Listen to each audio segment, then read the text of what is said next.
A vida é um sonho narrado por um louco, significando nada.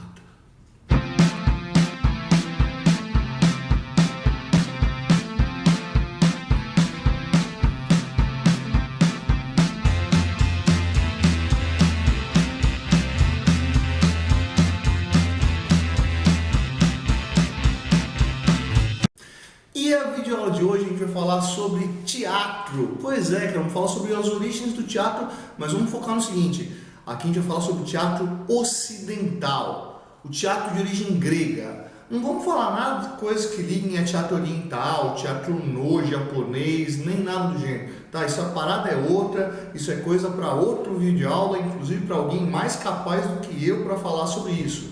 Hoje a gente vai falar sobre teatro e o teatro grego, tá? E por quê? Qual que é a importância do teatro grego? Cara, primeiro, o teatro era a principal forma de entretenimento dos gregos. Os gregos vão construir gigantescos teatros com espetáculos gratuitos, que inclusive os próprios escravos poderiam assistir.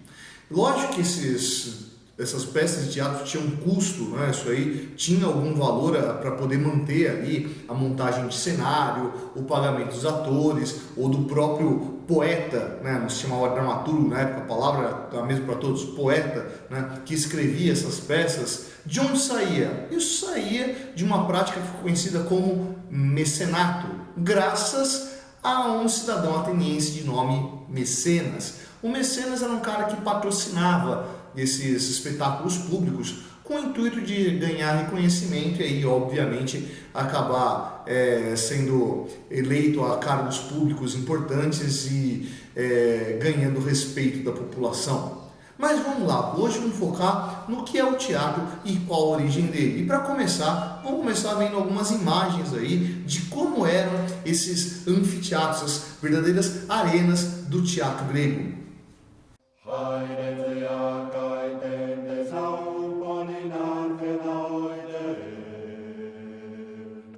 Bom, para falar da arte grega, do teatro grego, mais especificamente dizendo, a gente tem que pensar no seguinte: a arte dos gregos era uma arte de cidadãos. Se era uma arte de cidadãos, era uma arte produzida por quem fazia o trabalho digno, que era o trabalho intelectual. Quando você pensa, por exemplo, em escultura grega, isso não era reconhecido como grande arte. Afinal de contas, quem fazia essas esculturas não eram artistas importantes, reconhecidos, não, eram escravos. Né? Inclusive, um dos poucos escultores gregos que a gente tem o nome era um escravo, Fídias. Né? A grande arte era a arte do cidadão. A grande arte era, por exemplo, o teatro. Bom, o teatro ele nasce do quê? O teatro ele nasce da literatura. Aliás, para o grego, nada disso era diferente. Tá? Teatro, poesia, literatura, era tudo literatura. Tá? Tanto que a origem de tudo isso aparece nos chamados rapsodos, ou também chamados de bardos. Esses caras que vão aparecer lá durante o período homérico ainda da sociedade grega, né, que eram cantores, eram pessoas que conheciam histórias em forma de poesia e frequentavam ali as cortes, por assim dizer, dessa elite grega e tocavam um instrumento, cantavam uma poesia, né, que contavam uma história e interpretavam com a voz, isso aí, né, e isso aí era o ganha-pão desse rapsodo, desse bardo, né. Bom, dessa poesia cantada aí, dessas narrações, vai se evoluir para um novo tipo de patamar, né? E esse novo patamar aí vai acabar aparecendo dentro do espaço da polis grega, né? A polis grega que nasce ali no período arcaico e vai ter o seu esplendor durante o período clássico, né? Vai ser o centro das primeiras representações teatrais gregas, que era, na verdade, um rito religioso ligado ao deus Dionísio, meu deus grego favorito. Vamos lá, quem é Dionísio? Então, primeiro, vamos ver a história do nascimento de Dionísio, que é bastante importante para a gente entender o que é esse rito dionisíaco e o que é o teatro grego. A história de Dionísio começa com uma mulher mortal chamada Selene, por quem Zeus se apaixonou. E Zeus tomou ela por amante, mas prata diante dela, ele não poderia aparecer na sua plenitude, como um deus. Então ele se disfarçou de homem e nessa nova imagem foi lá e seduziu Selene. Hera acabou descobrindo tudo e teve que dar uma lição em Zeus. Como é que ela foi dar uma lição em Zeus? Assim como Zeus se disfarçou de homem e encantou Selene, Hera se disfarçou de criada de Selene e ficou botando caraminhola na cabeça de Selene. Assim, pô, mas quem que é esse seu amante?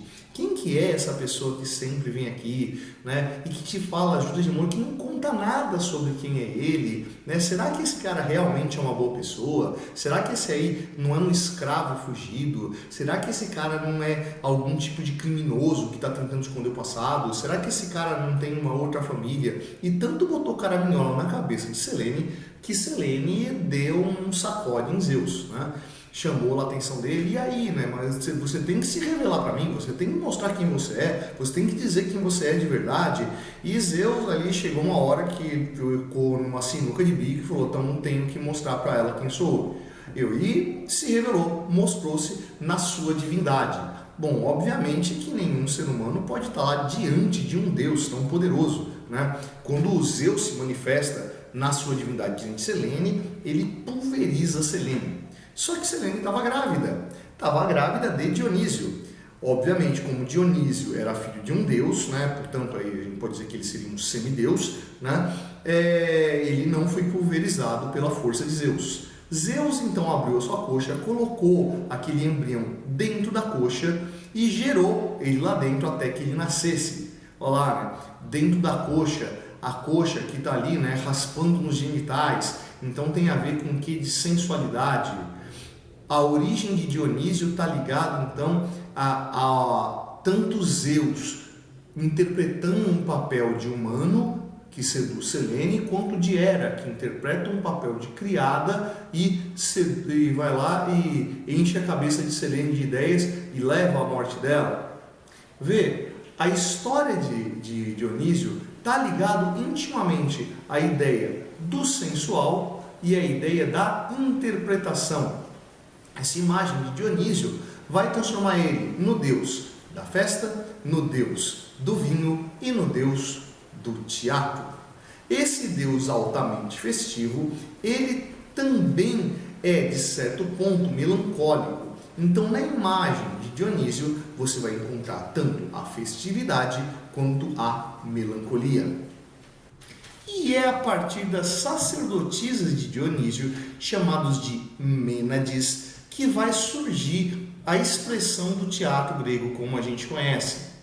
As Mênades, e aí que está, o teatro ele nasce inicialmente como um culto feminino. As Mênades, elas promoviam um culto a Dionísio, onde elas circulavam pela polis, promovendo um canto chamado de ditirambo. Enquanto elas cantavam no ditirambo, elas saíam pela polis sacudindo ramos de parreira, a parreira da uva, a uva, o vinho, e terminavam essa dança no meio da ágora, no meio da praça pública, na praça do mercado, onde a vida dos cidadãos rolava. E ali elas terminavam esse canto, essa dança, matando um bode. Um bode, animal também que representava Dionísio. No sacrifício do bode, o sangue era coletado, passado no corpo da sacerdotisa Mor, da Mênade Mor, e aí começava uma encenação da história de Dionísio, dando origem então a essas primeiras expressões do teatro, da forma como a gente vai entender.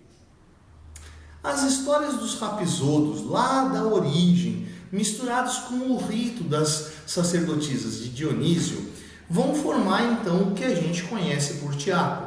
Nessa vai começar a aparecer ali a ideia de que as histórias contadas pelos Rapisodos, que eram histórias lá da Ilíada, da Odisseia, que vão formar ali as epopeias homéricas, elas já revelavam a ideia do que era o grego. O Aquiles, ele é a própria Grécia, ele representa o ethos grego.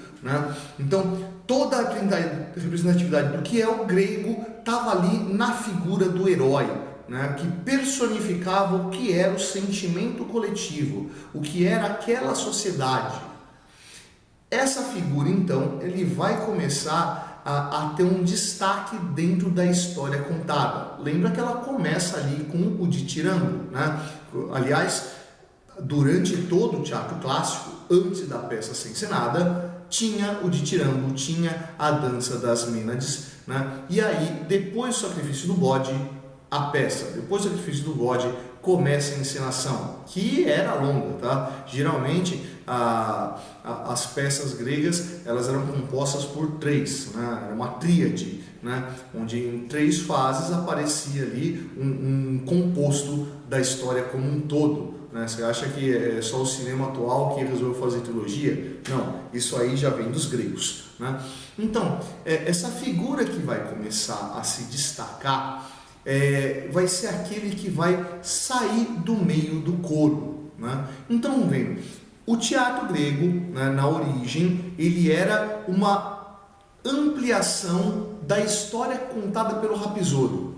Então, existia um coro e existia um corifeu.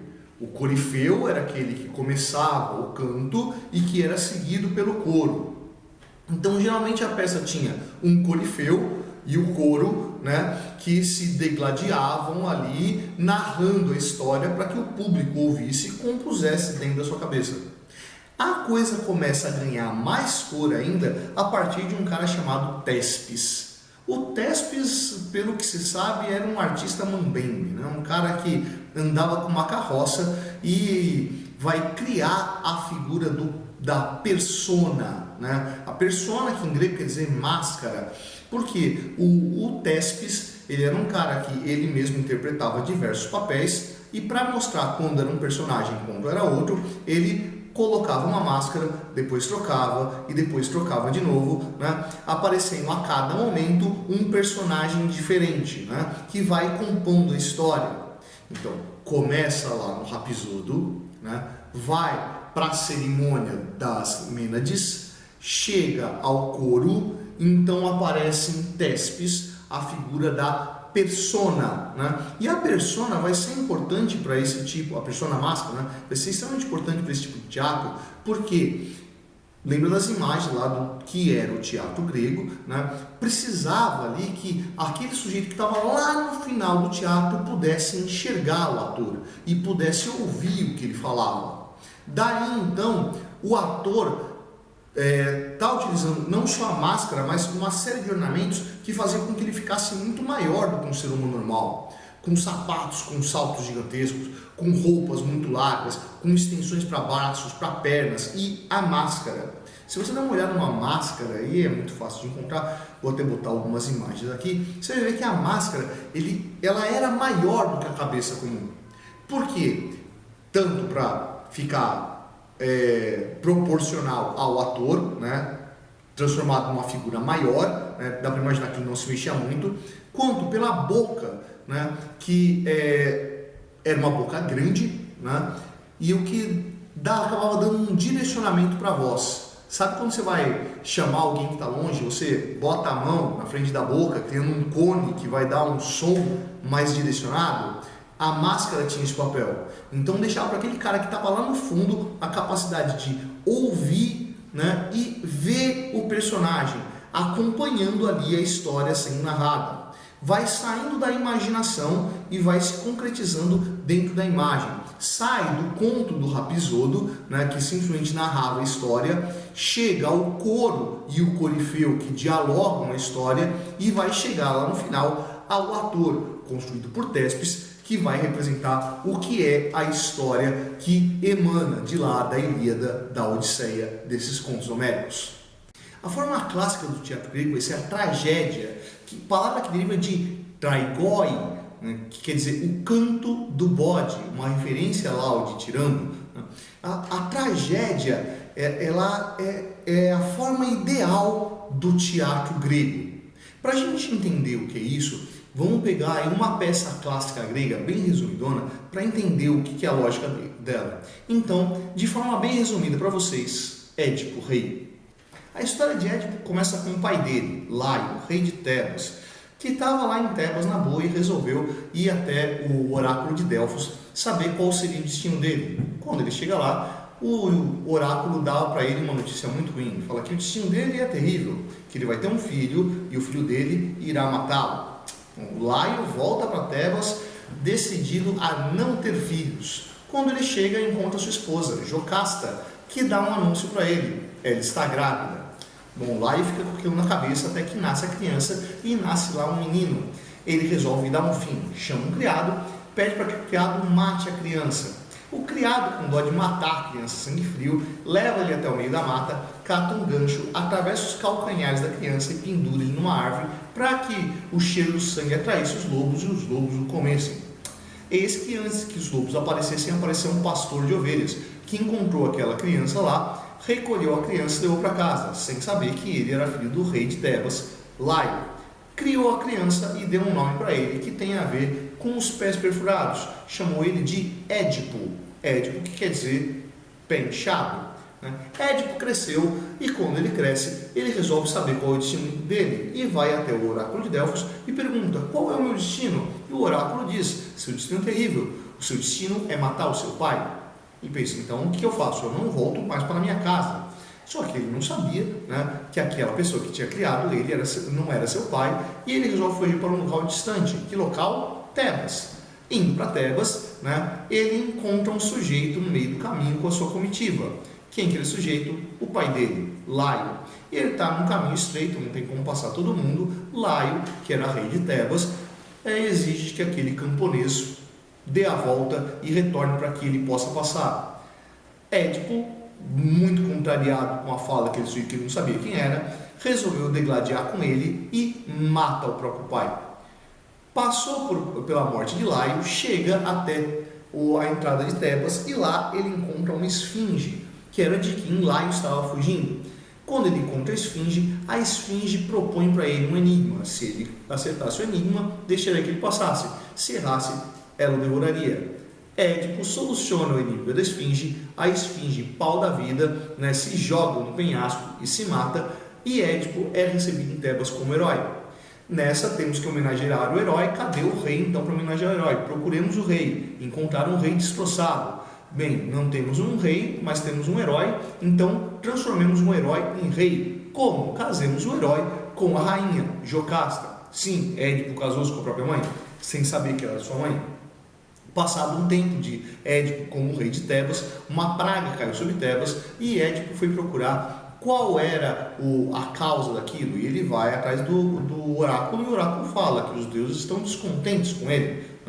Enquanto o assassino do rei Laio não fosse punido, a praga sobre Tebas não desapareceria. Eis então que vai surgir uma investigação e na investigação descobre que o rei de Tebas era aquele sujeito que Édipo havia matado. E não só isso, descobre também que Édipo é filho de Laio, que ele casou com a própria mãe e que tinha filhos com a própria mãe. Édipo, em desespero, arranca os olhos e vai embora de Tebas para sempre. Jocasta, em desespero por ter tido filhos com o próprio filho, se mata também, tendo aí um final trágico. A tragédia que circulou em torno da figura de Édipo é marcada por um fenômeno que é um entendimento do que é o centro da tragédia grega, que é a híbris. A híbris é esse orgulho, essa falha de caráter que existe em todo herói. E é aquilo que garante com que o herói tenha o ápice, é o que fez com que Édipo se tornasse rei de Tebas, mas também é responsável pela sua catástrofe. Essa relação entre a plena glória e a desgraça é o que fecha a tragédia grega. O orgulho não pode ser maior do que a razão. Da mesma forma que surgiu a tragédia, a comédia vai aparecer brotando de dentro da tragédia. Tanto que quando você pensa em teatro, logo vem na sua cabeça aquele símbolo do teatro das duas máscaras do teatro grego. A máscara da tragédia, a máscara da comédia. Comédia não quer dizer exatamente uma história para se rir, apesar de ser para rir mesmo, mas é uma história que tem personagens que existem de verdade. Então, se esse personagem não tem nome, endereço, indicado já logo pela peça, Esses personagens representam um grupo específico, uma camada social, algum tipo de trabalhador que vai ser ridicularizado, né? Que vai mostrar o que tem de estúpido, o que tem de mesquinho, o que tem de pobre, o que tem de medíocre dentro daquela coisa que é o próprio grego. Então, rir de si era a representação do que é a decadência da sociedade grega, enquanto a tragédia mostrava seu ápice. E aí, curtiu a aula de hoje? Se curtiu, vai lá embaixo, não curtiu, não curtiu, vai lá embaixo, não discutir. Essa é a projeto do seu Tony, eu sou o professor Fábio, você, meu nego, você deveria estar estudando.